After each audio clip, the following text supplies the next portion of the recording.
Well, it looks like Trump has officially done it. For those that have not heard the news, it was expected that he was going to announce it, but it wasn't confirmed. And today he officially did confirm it. So it looks like Trump is officially announcing a 50% tariff on copper effective August 1st, 2025.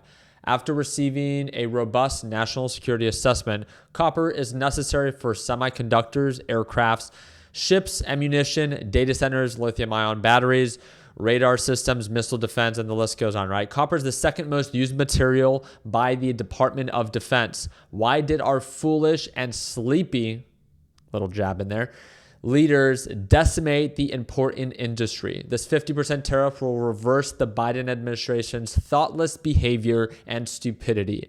America, once again, build a dominant copper industry. This is after all of our golden age.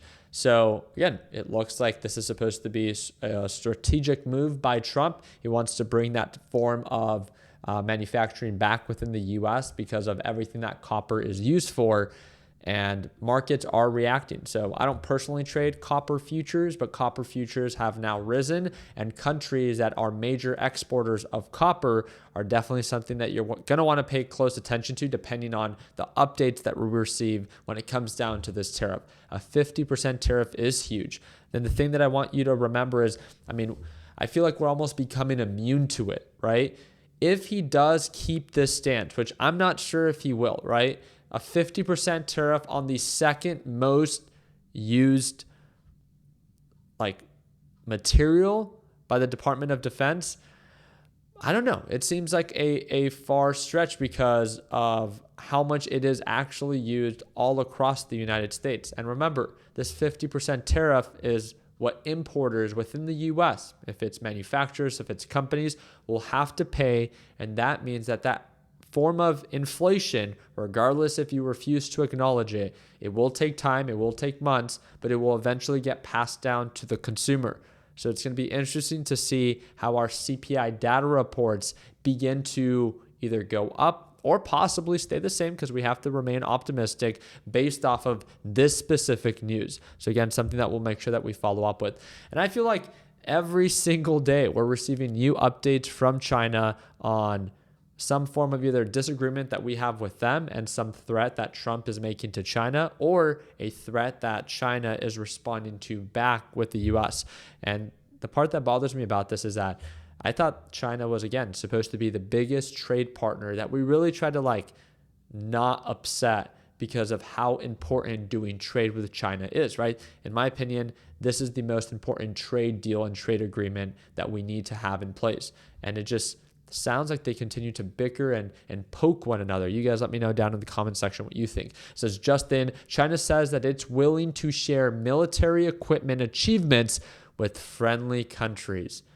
Why does that sound so petty, right? And then I looked up, China's closest friendly nations typically include Russia, Pakistan, Iran, Cuba, Serbia, and several Central Asian countries like Kazakhstan, all of these different stands.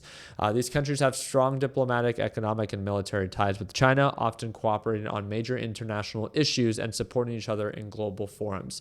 So again, I just think it's important for you to know, as in what these two countries are continuously saying to one another, because although markets as of right now, I would say this is more due to the copper news. Once it got announced, markets began to downturn slightly, because I'm not really thinking that markets are downturning because of the news of copper. I don't feel like markets, especially tech, really cares that much about, the cost of copper.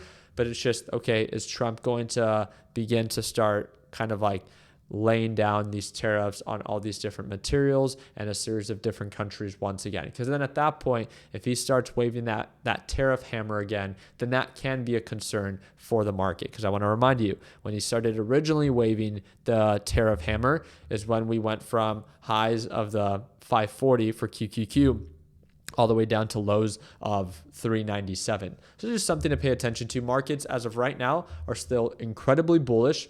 They're not pulling back, and anytime that there is a slight pullback, they find any reason to, maintain levels, and everything is still pointing up, right? We're above the moving average, we're above the EMA.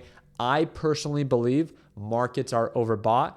but that doesn't mean that I'm selling any of my long-term investments. All that means is markets are overbought, but they're still bullish. So that just means that I'm respecting the highs by not buying them and respecting the direction by not trading against it long term, meaning that any short position that I do take, kind of like today, I made a little bit over $11,000 shorting Hood, and it was just an intraday play. I don't carry those shorts overnight because I understand that at least as of right now, markets are more bullish than they are bearish. So I have to make sure that I'm very intentional. And again, that big short that I took on Hood that was very profitable today was actually caught within my live trading session. It was a beautiful overbought reversal. If you want to check it out, again, my LPP team gets to watch me trade live every day. And you can even go back and rewatch today's live trading session. And it's the second link in the description down below. And again, it's our biggest discount. You can join and watch me trade live for as little as $1.35 a day. Second link down below, and I'll see you tomorrow at market open for our live session. Take care, team.